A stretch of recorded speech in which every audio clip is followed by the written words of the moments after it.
Okay, good morning mga mahal na kababayan. Good morning, good morning, good morning. Puputit na agad tayo.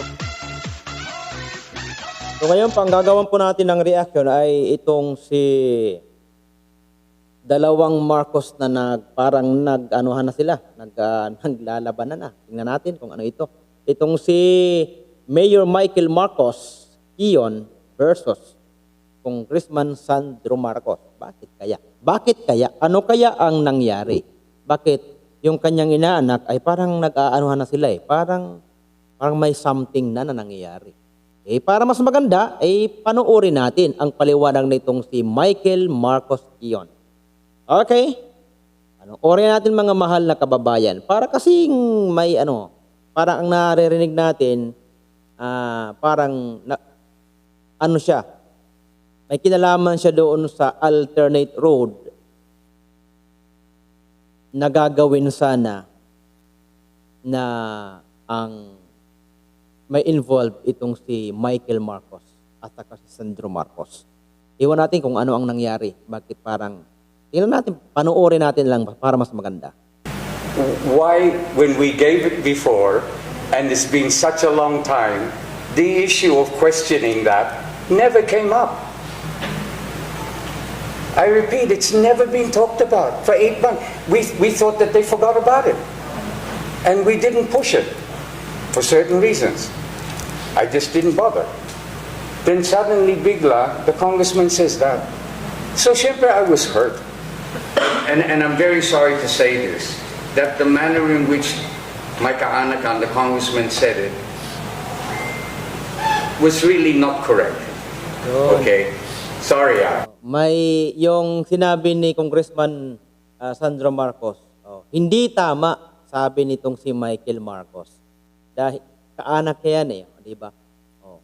Ito nga, tungkol ito sa gagawing alternate road ata. Kapag, perang pinag-uusapan nila dito, kapag itayo na yung mall ata yon, so, magkakaroon ng heavy traffic, magkakaroon ng problema sa traffic. Kaya parang gagawa sila ng alternate road access para maiwasan yung masyadong traffic. Iwan ko kung bakit nagkaroon ng problema na napunta doon sa parang may involve sa corruption itong si Marcos, itong si Michael. Iwan ko kung bakit nagkaganito. Tingnan natin. Pakinggan natin. And I have to defend myself. Yun. I want to take up an issue with all of you. This is pertaining to the proposed alternate road, Yun. which needs to be built going from the Gilbert Bridge to the bypass now. Ay, Gilbert Bridge to the bypass road. Yun, gagawa sila ng alternate road. Pero parang nagkaroon ng issue ata dito. So parang lumabas na nagsalita itong si Congressman Sandro Marcos na parang involved daw, parang may corruption ata itong si Michael Marcos doon.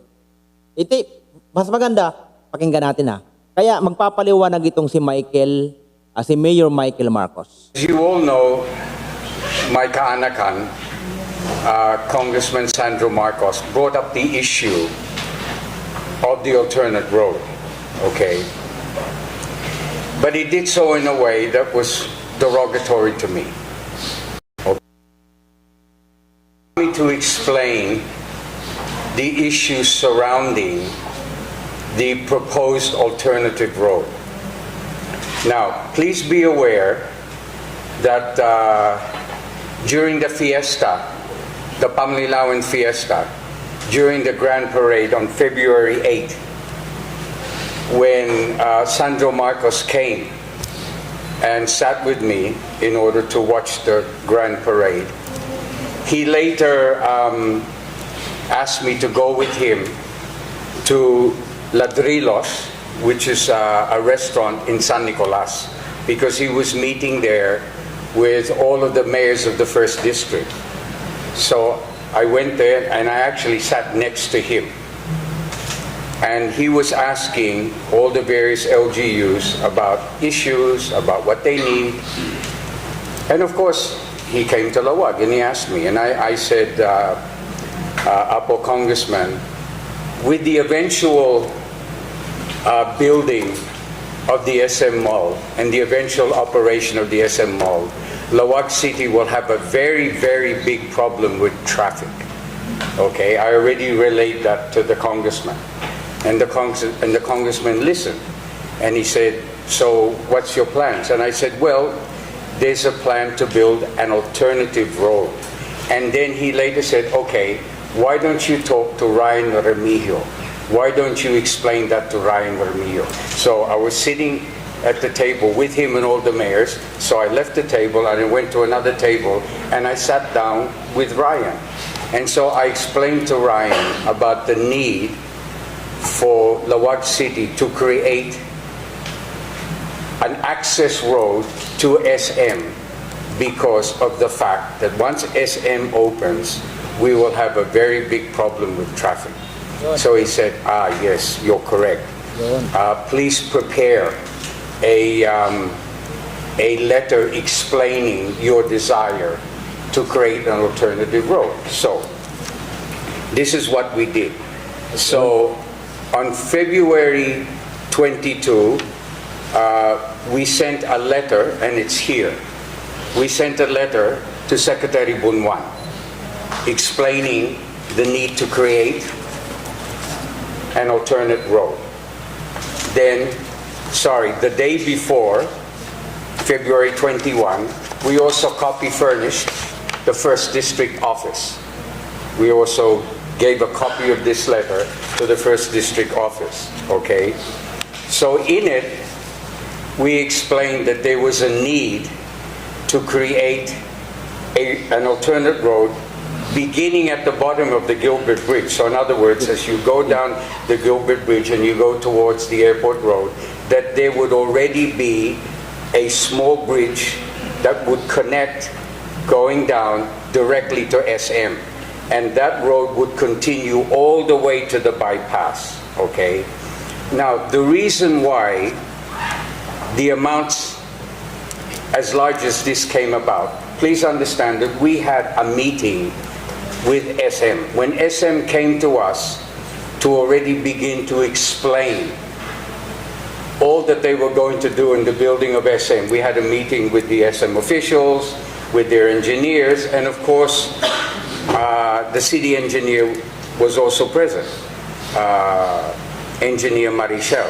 So we all talked about the fact that an alternate road would have to be built and that it would go from the Gilbert Bridge and it would run parallel to the Patsan River going all the way to the bypass. Now, the problem of putting up an alternate road is the fact that, number one, it's next to the Patsan River.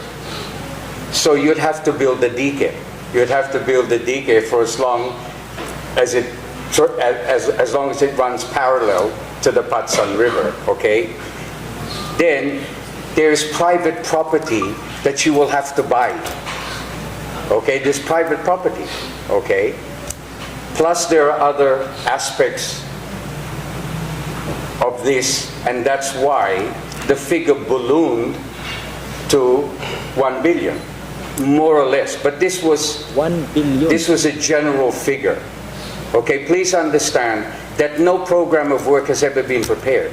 These were just figures that we were all thinking about. SM was thinking. Okay, wala pang program of work na ihanda. Wala pa. So nag-anticipate na agad sila ng amount. Ano po? Yung 1 billion ang pwedeng magastos doon sa pagpagawa ng alternate road na yun. Ano na kaya ang nangyari? Kasi nagkaroon na ng figure pero wala pang program of work. Okay, napakaklaro ng sinabi ni Mayor Michael Marcos. Okay, itutuloy natin. But engineering was thinking about, and this is why I will now turn over this presentation to Marichel because she's the engineer, I'm not. And she will explain to you why it became more or less that figure. And you must understand that SM agreed with more or less with the figure and said that they would pay half of it, that they would pay 500 million, and that SANA, the government, the national government, would pay the other 500 million. Ayun. Okay? So, ibig sabihin, yung 1 billion na yon, yung 1 billion na yon ay ang parang paghahatian yon ng SM at saka ng gobyerno. So, yung kalahati sa SM at yung kalahati sa gobyerno. Pero tandaan nyo sinabi mo niya, wala pang program of work dyan. Nag-ano lang sila ng pinaka-amount na pwedeng, nag-calculate lang sila ng amount na pwedeng magastos yung kabuuan na. Okay. Sinabi na agad lang yung figure. Ano ka nangyari? And this was relayed to the first district. This was relayed to DPWH. Yun, Okay? ibig sabihin, in a very open and so, ibig sabihin, lahat ng transaction doon sa gagawing alternate road is very transparent. So, walang natago dyan kasi alam ng PWH at alam din ng gobyerno. Alam lahat.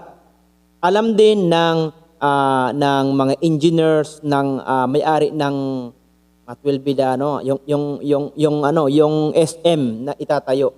Alam nila. Ibig sabihin, walang lihim doon. Okay, tingnan natin. transparent manner. And please understand that if and when this is implemented, because it must be implemented, Ayun. please understand, if it's not implemented, the widening of the airport road will be insufficient. Ayun. Okay? So, kailangan talagang i-implement na magkaroon ng alternate road dahil talagang kailangan.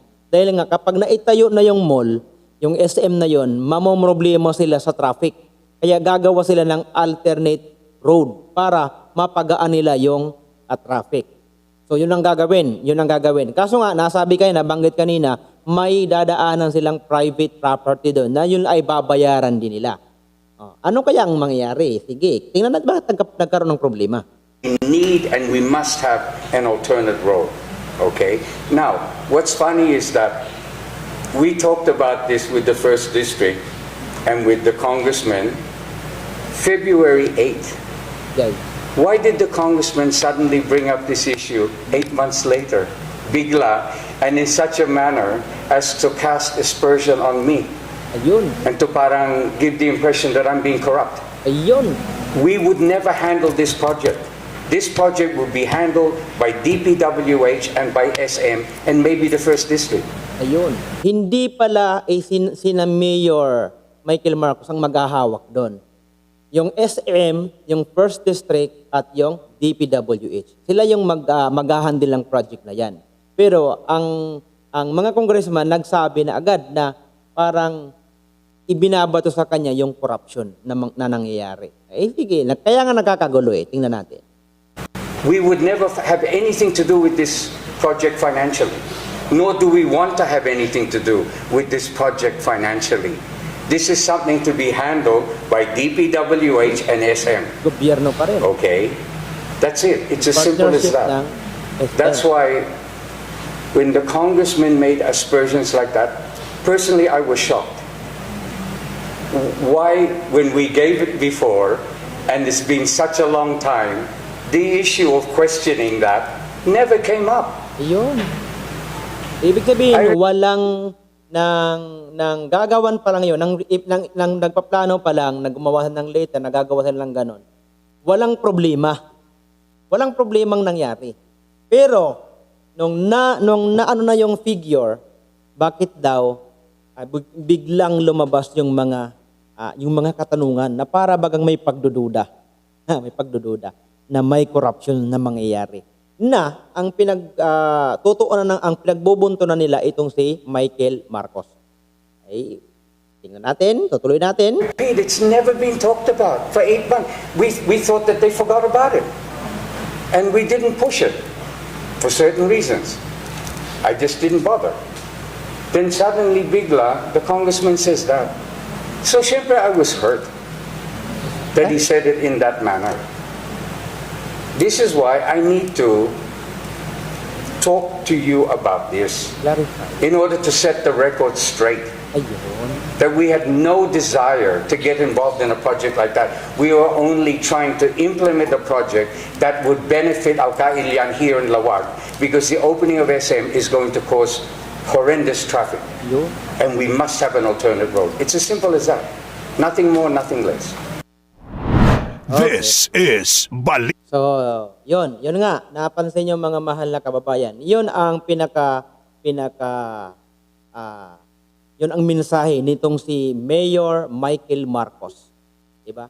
Ang gusto lang naman nila, magkaroon ng alternate road doon para maiwasan yung horrendous traffic na mangyayari kung maitayo yung SM. So, hindi naman sila ang maghahawak doon ng budgeting, wala. Hindi sila ang magmamanage doon ng pagpapagawa ng alternate road na yon. Hindi, yung DPWH, yung First District, at saka yung SM. Yung SM. Doon ang involved doon. So, yun nga, nalungkot daw siya, he was shocked dahil bakit sa kanya nagkaroon ng mga question about na baka may corruption na mangyayari doon. Na kung saan, 8 months ago na yun, walang question na nangyayari doon. Siguro magsisimula na dahil napakalaki ng budget, ayun na. 'Di ba? Talaga ang pera, no. Kapag ang pera talagang pinag-uusapan, nagkakasiraan na, maging yung kahit kapamilya mo, 'di ba? Ito tingnan mo itong si Sandro, apo nitong si Michael. Pero tingnan niyo nagkakaano silang dalawa, 'di ba? Siguro misunderstanding lang man 'yon, kaya siguro nagawa na magpa-interview nitong si Mayor Michael Marcos para i-clarify niya yung nawala siya. Ang gusto lang mangyari nila ay magkaroon ng alternate road. Pero nevertheless, maliban doon, wala na. Hindi sila ang may hawak doon ng pagpagawa ng alternate road na yon. So hanggang dito lang muna mga malakabayan at sana ay ang gawin lahat ng mga politiko, yung mga nakaupo sa ating pamahalaan ay yung for the welfare of every Filipino. Okay. So hanggang dyan na lang muna at maraming salamat. God bless po sa inyong lahat.